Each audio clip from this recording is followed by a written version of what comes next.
بسم الله الرحمن الرحيم وبه نستعين وأصلي وسلم على الحبيب المصطفى صلى الله عليه وسلم. أحبائي طلاب وطالبات الصف الأول الثانوي، وصلنا للأسبوع ال11 ومع تقييمات الأسبوع ال11، ومعنا نص متحرر من شعر العصر الأموي للفرزدق.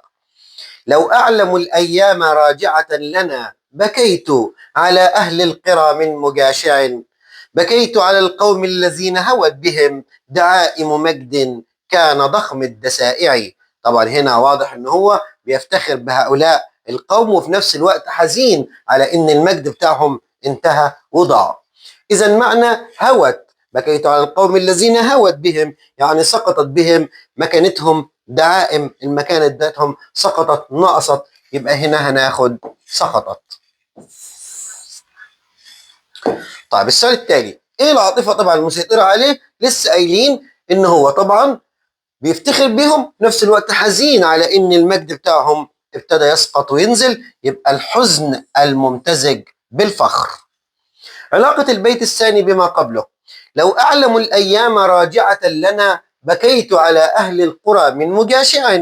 بعد كده بيقول لي بكيت على القوم الذين هوت بهم دعائم مجد. نلاحظ إن هو الجملة هنا بكيت على أهل القرى من مجاشع، فكده ابتدى فسر لي واداني توضيح أكتر للجملة بكيت على القوم الذين هوت بهم دعائم مجد، يبقى العلاقة توضيح.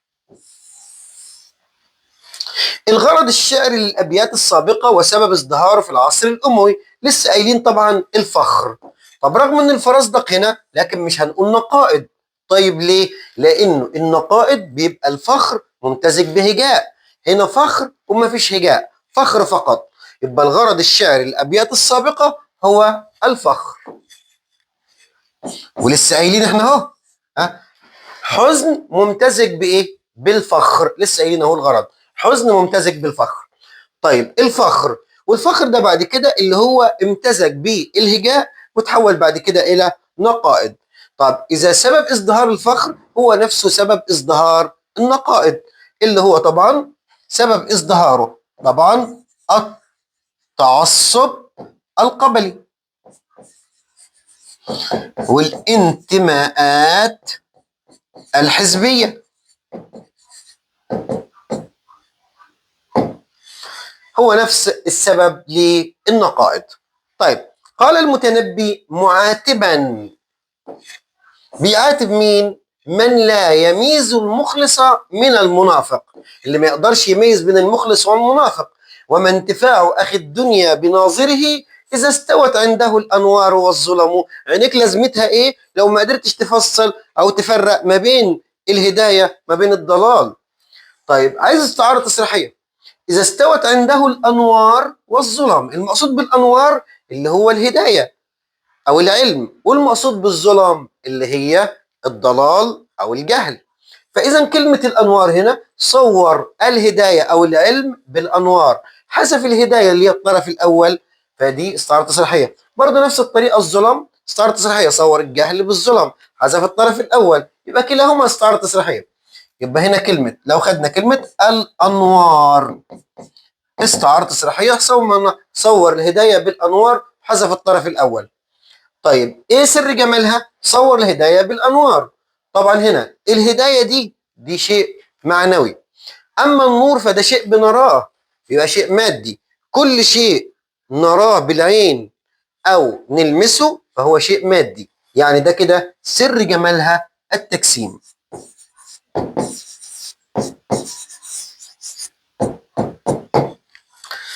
طيب في الحديث الشريف كل أمتي معافى إلا إيه؟ المجاهرين، يعني كل ربنا سبحانه وتعالى يغفر له إلا اللي يجهر بالذنب، ربنا سبحانه وتعالى ما يغفرلوش.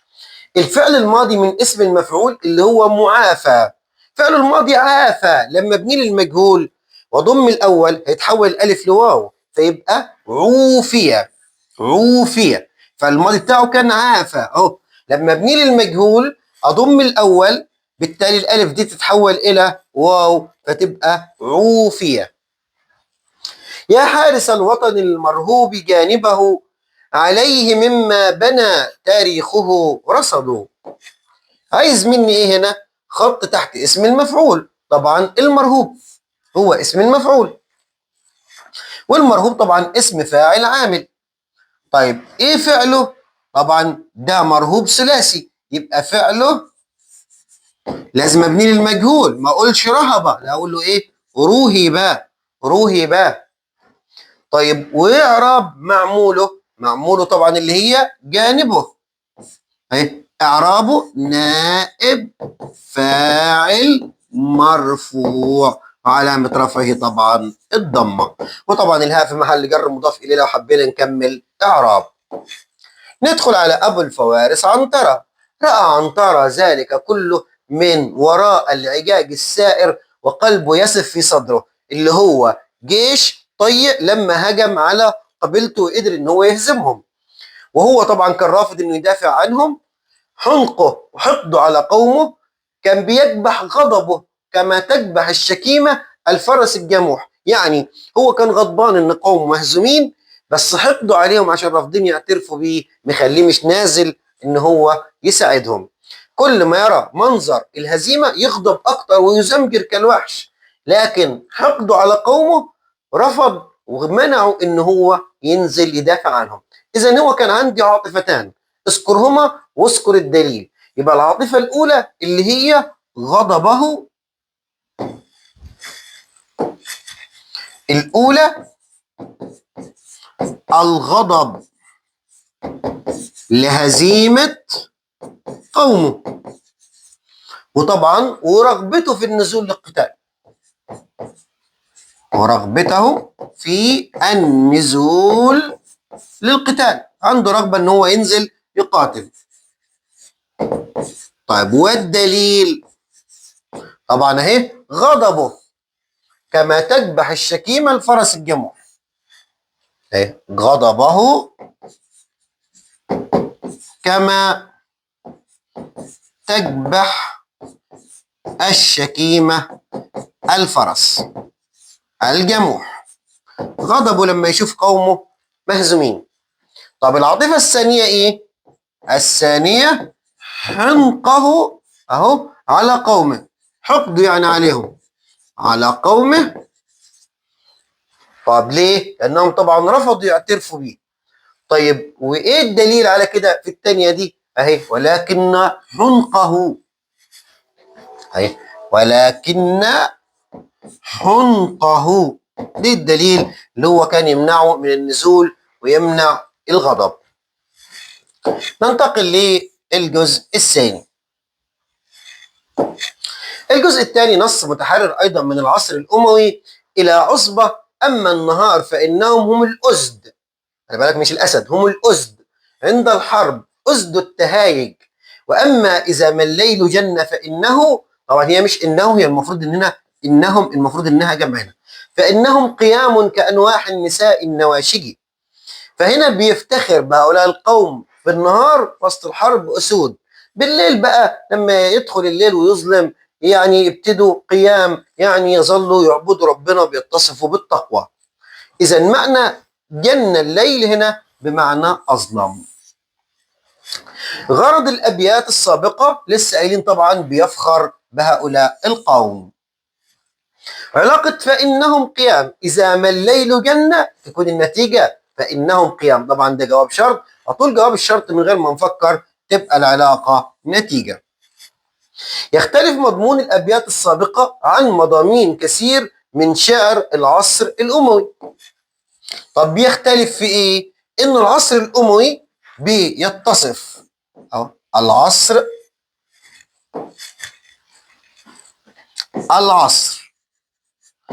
الأموي يتصف بشعر الغزل والشعر السياسي والنقائد،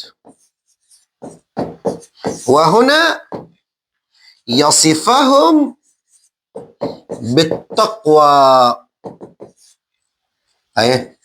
والعمل الصالح. بينما انتشر في هذا العصر طبعا ايه؟ انتشر اللي هو النقائد، انتشر الفخر، انتشر الهجاء، انتشرت اشياء سيئه، غزل صريح، لكن هو هنا بيصفهم بالتقوى وبالعمل الصالح. حدد هذا اللون الأدبي وبين سبب ازدهاره في هذا العصر. يبقى أهو اللون الأدبي يعلن فيه الشعراء انتماءاتهم الحزبية، موقفهم من الولاة، ده طبعا اللي هو الشعر السياسي. طب سبب ازدهار الشعر السياسي ايه؟ طبعا الصراع بين الأحزاب وتأييد الحكام والانتماءات الحزبية وأشياء كثيرة جدا أيضا من أسبابه. محمود غنيم يصف قطرات العرق على جبين الفلاح. شاهدت لؤلؤة. مين المقصود باللؤلؤة؟ اللي هي قطرات العرق دي. صور قطرات العرق باللؤلؤة، حذف قطرات العرق الطرف الأول، فبيقول لي هنا استخرج استعارة تصريحية، على طول هي كلمة لؤلؤة. لؤلؤة أو صور قطرات العرق باللؤلؤة، حذف طبعا الطرف الأول، يبقى أهي صور قطرات العرق باللؤلؤة. طيب طبعا حذف الطرف الأول اللي هي قطرات العرق، يبقى كده. وطبعا قطرات العرق دي تعتبر مادي واللؤلؤة مادي، يبقى السر جمالها التوضيح.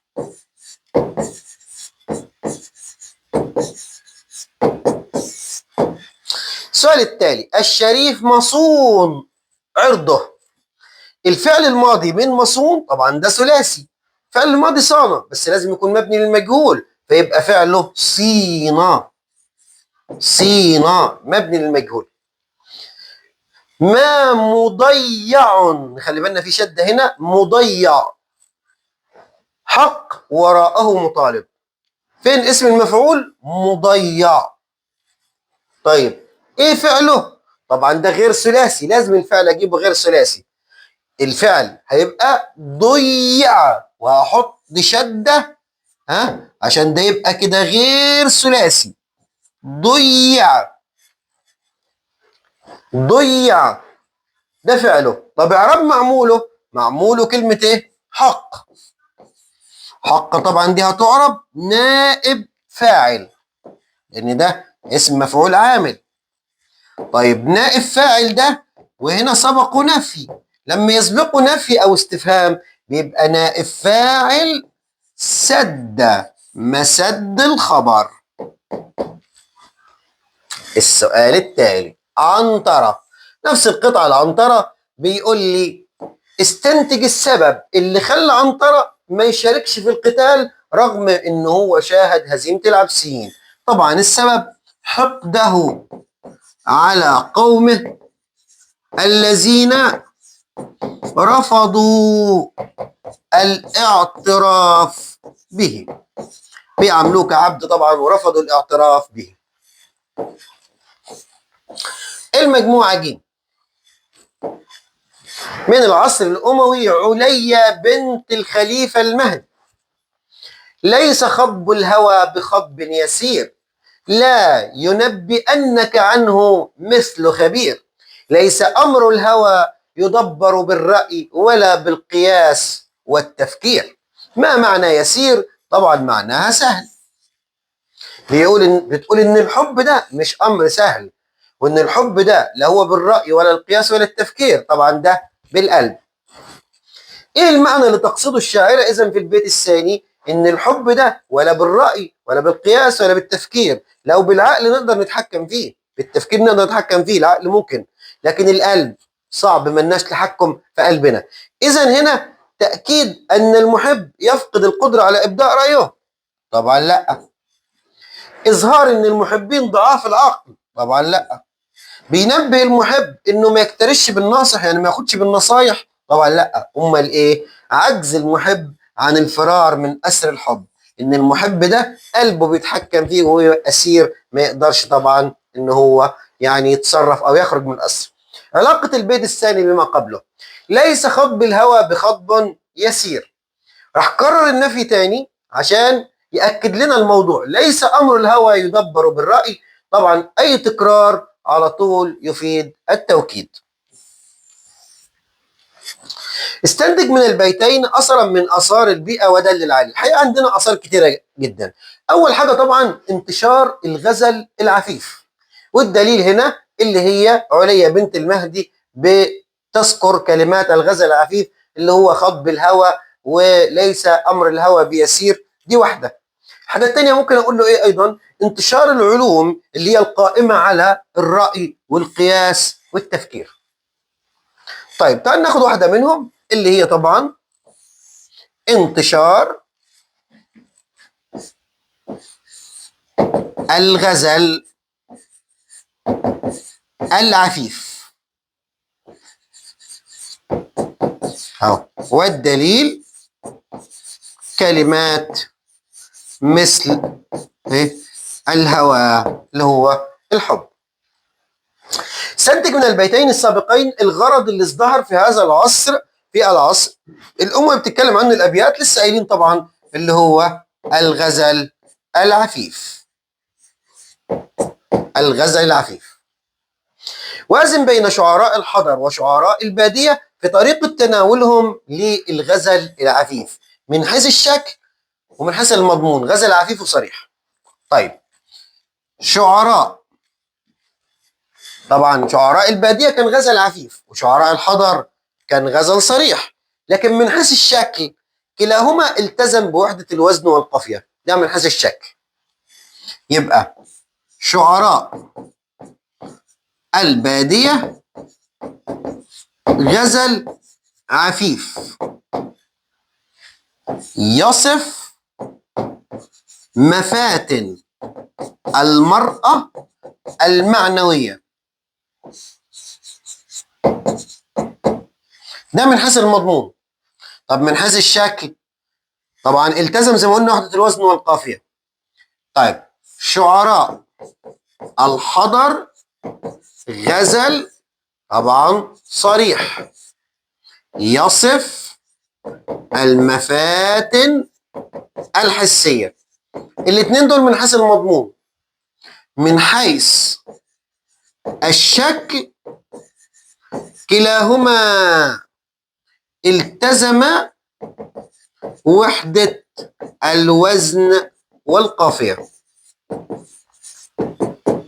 مرة تانية من حيث المضمون شعراء البادية غزل عفيف يصف مفاتن المرأة المعنوية، وشعراء الحضر غزل صريح يصف المفاتن الحسية، لكن من حيث الشكل كلاهما التزم وحدة الوزن والقافية. عايز اطلع من البيت ده استعارة تصريحية واوضحها وسر جمالها. لي في مديحك يا رسول عرائس. طب انا لما بمدح الرسول هل بمدحه بعرائس ولا قصائد؟ طبعا قصائد. اذا نصور القصائد بالعرائس يبقى حذف القصائد الطرف الاول، يبقى كلمة عرائس. طبعا هنا دي استعارة تصريحية. صور القصائد بالعرائس. وطبعا العرائس دي فتيات يعني بشر، فيبقى سر جمالها التشخيص.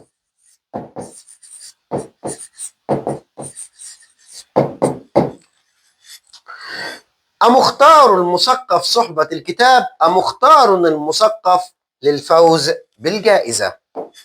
عايز مني إعراب كلمة المثقف في المثالين السابقين. طبعا مختار هنا يتشابه فيها اسم الفاعل واسم المفعول، بس أنا أوضح إزاي. أحط مرة فعل مرة مبني المعلوم ومرة مبني المجهول. فهنا هقول أمختار المثقف أيختار المثقف، يختار مبني المعلوم. لكن هنا أيختار يختار كده مبني للمجهول، يبقى ده اسم فاعل. مين اللي هيختار؟ المثقف. يبقى المثقف الأولى فاعل مرفوع بالضمة، ده المثقف الأولى. لكن الثانية طبعا ده اسم مفعول يختار.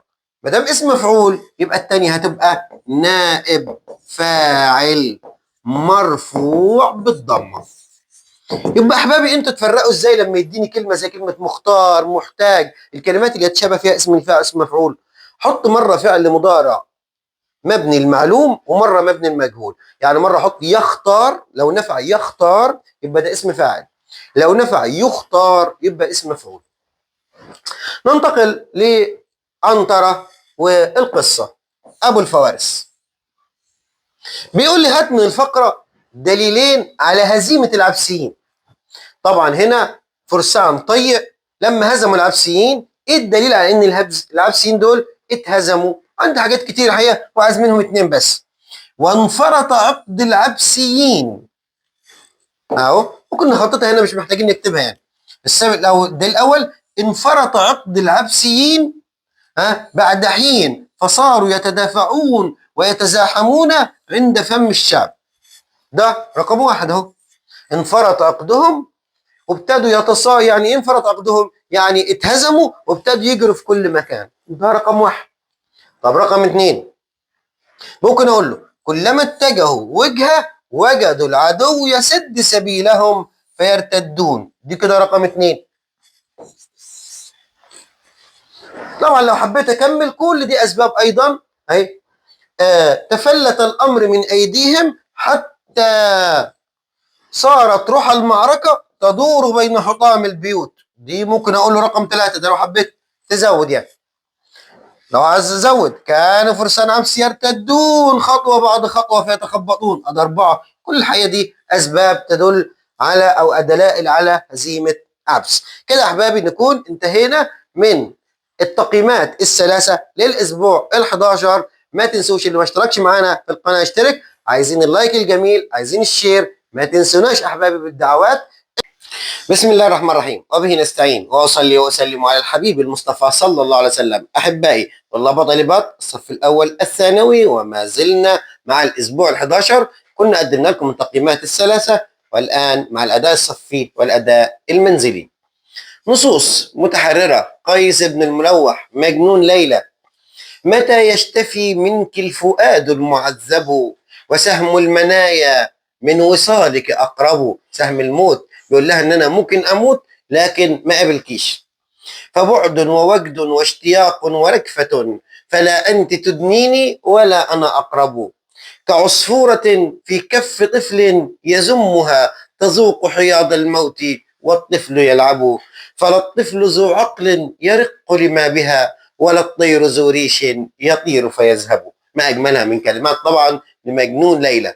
معنى كلمة وصال، طبعا وصال معناها لقاء. ايه المغزى من البيتين الثاني والثالث؟ المغزى عن الهدف غير المباشر من البيتين الثاني والثالث. هل عدم ادراك الاطفال بالمسؤوليه؟ هل ضروره الرفق بالحيوان؟ ابراز شده المعاناه وعدم الاكتراث بمعاناته؟ طبعا ان هو بيعاني لكن هي ما بتهتمش بمعاناته. طبعا غرض الابيات على طول اول ما الاقي قيس بن الملوح مجنون ليلى اعرف انه الغزال العفيف.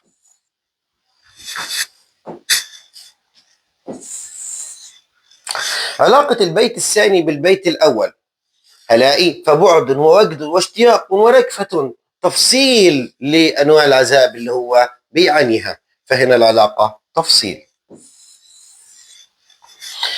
نوع التشبيه في البيتين، أول ما يقول لي بيتين أعرف إن هيبقى تصوير جملة بجملة، بشوف في أداء ولا لأ. هلاقي في أداء أهو كعصفورة، على طول أعرف إنه تشبيه تمثيل، لأنه هنا حالة وحالة والأداة موجودة، يبقى تشبيه تمثيل. عايزين نطلع من النص تعبير حقيقي وتعبير مجازي. التعبير الحقيقي ممكن ناخد فلا أنت تدنيني ولا أنا أقرب.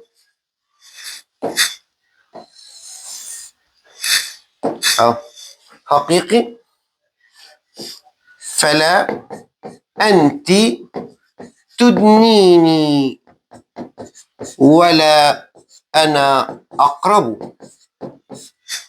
طب التعبير المجازي ممكن ناخد الفؤاد المعذب، تعبير مجازي. عايز من استعارة مكنية وأوضحها وأبين سر جمالها. ممكن نكتب هنا أهي الفؤاد المعذب. طبعا دي كده استعارة مكنية. سر جمالها استعارة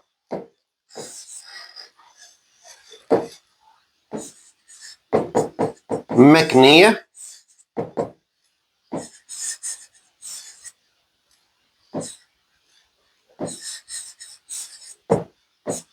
وطبعا طول ما صور هنا الفؤاد بإنسان يعذب يبقى سر جمالها التشخيص.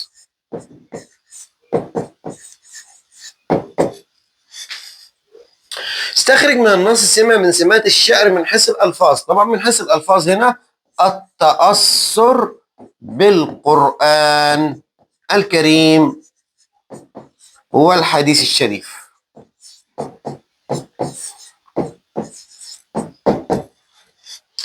لون من ألوان الشعر ظهر في العصر الأموي وبرز فيه فرسان زي الجرير والفرزدق والأخطل والبعيث. بيقول لي حدد هذا اللون من الشعر. طبعا هذا اللون هو النقائض.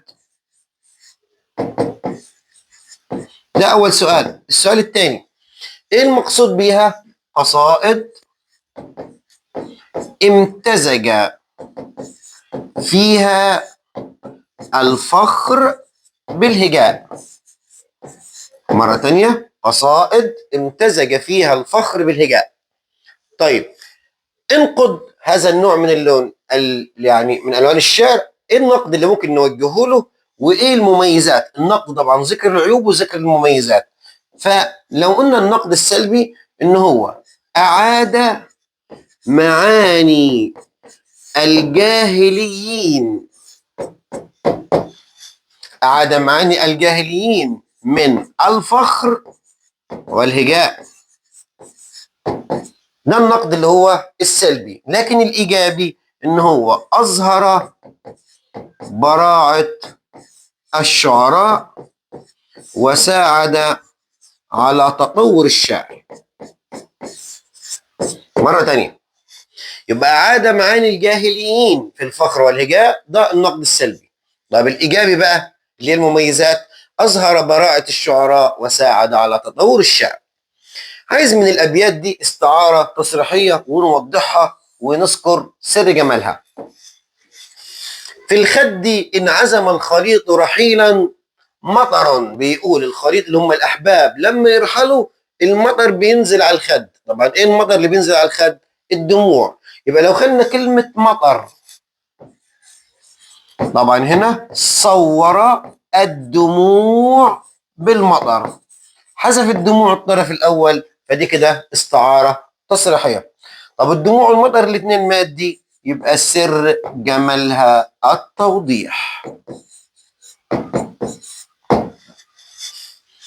شباب لم تحطمه الليالي ولم يسلم إلى الخصم العرين. العرين بيت الأسد، لكن المقصود به الوطن. يبقى لو خدنا العرينة أو صور الوطن بالعرين، حذف الوطن الطرف الأول فتبقى استعارة تصريحية.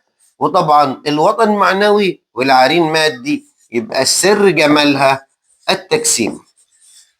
خلي بالكم الوطن دايما معنوي.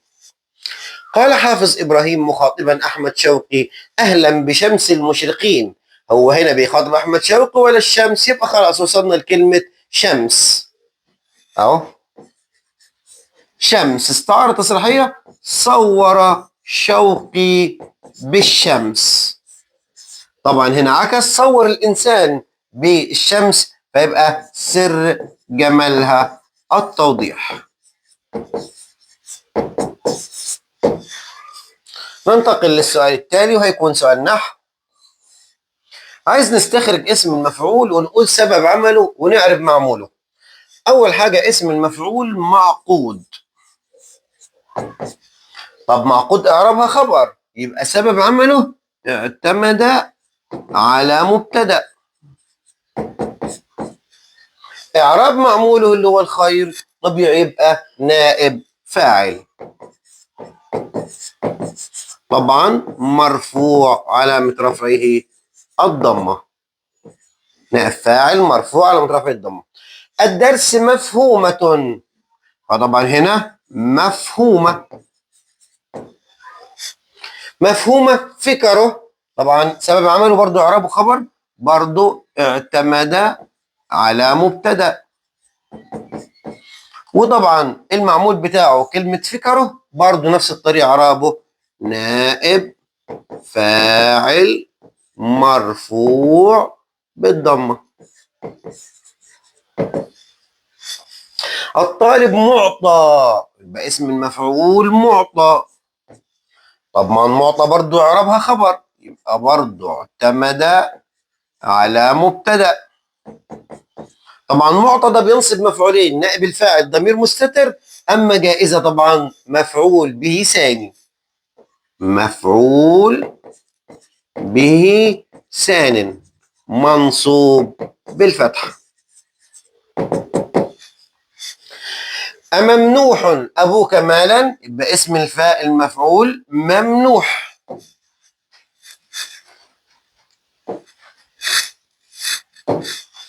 ممنوح اسم المفعول. طيب طبعا ممنوح هنا سبقها استفهام، يبقى اعتمد على استفهام. اعتمد على استفهام. طبعا ممنوح بينصب مفعولين، فابوك نائب فاعل ومالا مفعول به ثاني، يبقى المفروض ان انا هعرف الاثنين. يبقى الاولى نائب فاعل اللي هي كلمه ابوك، ومالا مفعول به ثاني، لازم نعرف الاثنين. طيب عش مخلصا مسموعة بين الناس كلمتك، يبقى عندي كلمة مسموعة. عش مخلصا ومسموعة كلاهما حال، يبقى هنا اعتمد على صاحب حال، لأن إعرابه حال. مين اللي مسموعة؟ كلمتك، هي دي المعمول، إعرابها نائب فاعل مرفوع، طبعا علامة رفعه الضمة. كل تاجر صدوق لسانه مبيعة سلعته، يبقى اسم المفعول معايا مبيعة.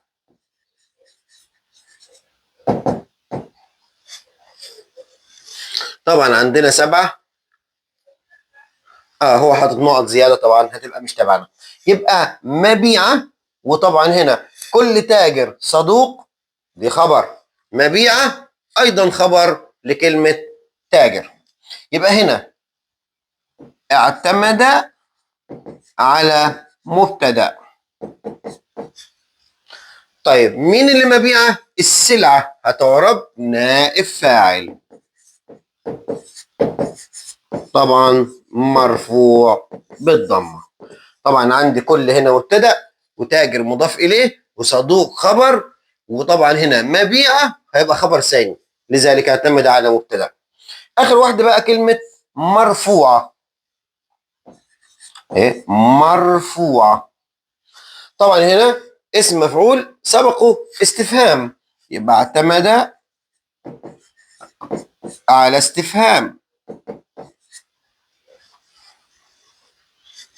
ما مرفوعة منازل الكسالى، لا طبعا ده مش استفهام هنا، ده نفي، هو حط علامة استفهام هنا خطأ. طبعا علامة الاستفهام دي المحطوطة خطأ، هو هنا اعتمد على نفي، سبق ونفي، اعتمد على نفي. طيب مرفوعة، مين اللي مرفوعة؟ منازل، يبقى منازل دي هي اللي هتعرب معايا نائب فاعل. نائب فاعل، وطبعا ده نفي، يبقى نائب الفاعل ده سد مسد الخبر. سد مسد الخبر، ده بنقوله في النفي والاستفهام. النقط الأخيرة طبعا بزيادة، احنا عندنا 7 نقاط اهم، وادي 1 2 3 4 5 6 7 النقاط دي زيادة. ننتقل للأداء المنزلي. الفرزدق وجرير، فاعرف ان شعر نقائد، واثنين بقى مسابقة في الشتيمة كده مع بعض. إن الذي سمك السماء بنى لنا بيتا دعائمه أعز وأطول، ربنا اللي رفع السماء بنى لنا بيت عالي. أحلامنا تزن الجبال، عقولنا تزن الجبال، وتخالنا جنا إذا ما نجهل، لكن لما نكون في حالة الجهل والحمق نتحول لجن. خالي الذي سلب الملوك، بيفتخر بخاله بقى، نفوسهم وإليه حباء جفنة ينقل. رد عليه جرير بقى، أخزى الذي سمك السماء مجاشعا، مجاشعا دي قبيلة الفرزدق، وبنى بناءك في الحضيض الأسفلي، هو هنا بيقول له بيتنا عالي، رد عليه قال له لا ده ربنا بناه لك في الحضيض الأسفلي. كأن الفرزدق إذ يعوز بخاله، هو هنا كان بيفتخر بخاله، فبيرد عليه مثل الذليل يعوز تحت القرمل. انت لما يعني تلجأ لخالك فمعناها ان انت ذليل. أبلغ بني وقبان، بني وقبان أيضا عيلة الفرزدق، أن حلومهم يعني عقولهم، وهنا بيقول عقولنا تزن الجبال، وهنا بيقول له حلومهم خفت فلا يزنون حبة خردل. طيب ندخل على الأسئلة بقى. معنى كلمة رزانة، هو عايز مضاد رزانة. طبعا الرزانة معناها الوقار ومضادها الرعونة. المغزى من البيت الثاني عند جرير لما بيقول له أنت محتاج لخالك، فالفقير او الفرزدق ده معروف ان هو غني، فمش هنختار شده فقره، لا، لانه معروف انه غني. امال ايه؟ يقصد ضآلة الحجم وشده التحقير، ان انت يعني حقير فمحتاج دايما للي يرفع مكانتك. اللون الادبي طبعا النقائض. العلاقه بين شطري البيت الاول عند جرير، لو رجعنا هنا: اغزى الذي سمك السماء مجاشعا، وبنى بناءك في الحضيض الأسفلي، مديني تقريبا نفس المعنى، هيبقى تأكيد. وأزن بين البيت الثاني عند كلا الشاعرين من حيث التصوير. طيب لو جينا للفرزدق بيقول إن صور عقولهم في الجبال، في الرزانة بالجبال، وبالجن عند الجهل. يبقى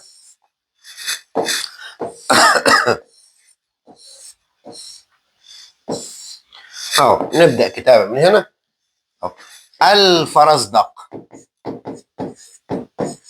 صور عقولهم عند الرزانة بالجبال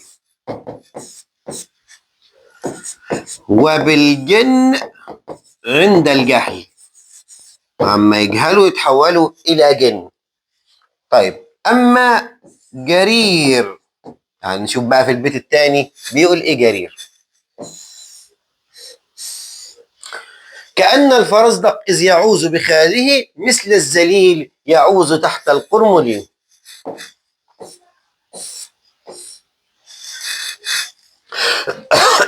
صور جرير صور الفرزدق عند احتياجه لخاله بالذليل الذي يعوز تحت القرمل.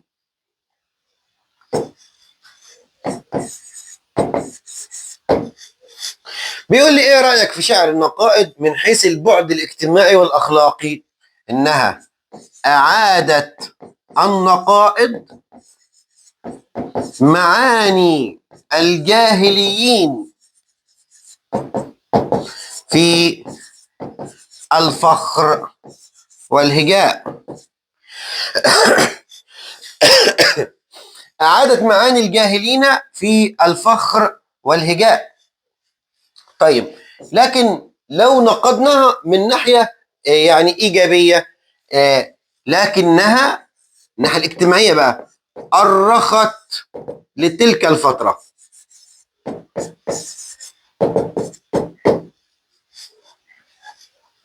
طيب لكنها أرخت لتلك الفترة يعني ادتنا تاريخ تلك الفترة. لون من ألوان الشعر نشأ في الجاهلية، لكن الإسلام هذبه واتطور وتنوع في العصر الأموي. اللون ده هو إيه؟ طبعا الغزل. اتهذب في العصر الأموي واتطور، يبقى اللون ده هو الغزل. إيه أنواعه؟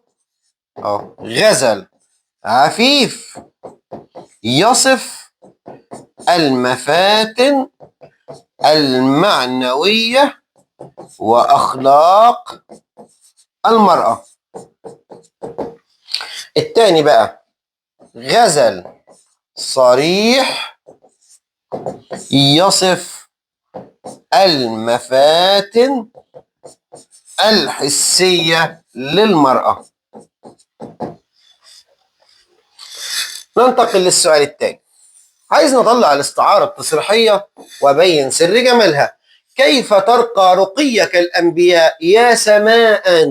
طبعا هو بيكلم شخص اللي هو النبي صلى الله عليه وسلم، فبيوصفه بالسماء. صور النبي بالسماء، يبقى لو خدت كلمة سماء أو صور النبي بالسماء. وطبعا هنا صور إنسان اللي هو النبي بالسماء، يبقى سر جمالها التوضيح. وجيش به أسد الكريهة، صور الجيش بالأسود. وإن شئت عقبان، أيضا صور الجيش بالعقبان. يبقى أنا عندي أسد وعندي عقبان. صور الجيش بالأسد وبالعقبان. طيب وهنا طبعا الجيش ده يعتبر بشر، فصور البشر هنا بالأسد أو بالعقبان، يبقى سر جمالها التوضيح.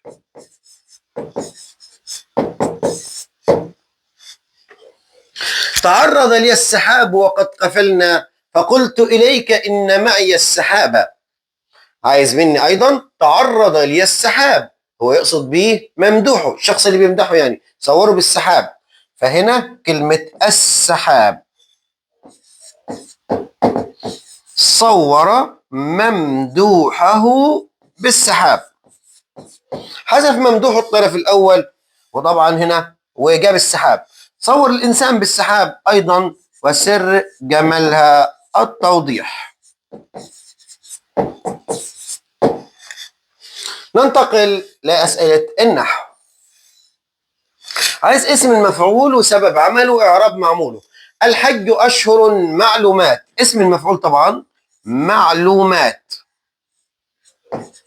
معلومات. الحج أشهر معلومات، اتنين نكرة ورا بعض طبعا تديني نعت، يبقى سبب عمله اعتمد على موصوف. طيب معلومات هي، يبقى معموله ضمير مستتر تقديره هي، اللي هو نائب الفاعل. يبقى معموله نائب الفاعل وإعرابه ضمير مستتر تقديره هي. النائب مغفور، يبقى اسم المفعول معايا مغفور. طبعا هنا أو التائب مغفور ذنب بإذن الله ذنبه، يبقى مغفور. طبعا نعربها خبر، يبقى اعتمد على مبتدأ. طيب مين اللي مغفور ذنبه؟ يبقى ذنبه دي هتعرب نائب فاعل. نائب فاعل مرفوع بالضمة. علمت الحر مهيبا جانبه، يبقى اسم المفعول مهيبا. وطبعا مهيبا هنا علمت الحر مفعول أول ومهيبا مفعول ثاني، بس مفعول ثاني لفعل ينصب مفعولين، يبقى هنا اعتمد ما على أصله مبتدأ. اعتمد على، ممكن أقول له مبتدأ أو ممكن أقول له على ما أصله مبتدأ. وجانبه طبعا هي اللي هي المعمول بتاعه، إعرابه نائب فاعل مرفوع بالضمة. طيب أمكسو الفقير ثوبا، يبقى عندي مكسو دي اسم المفعول. طيب طبعا هنا قبلها استفهام، يبقى اعتمد على استفهام.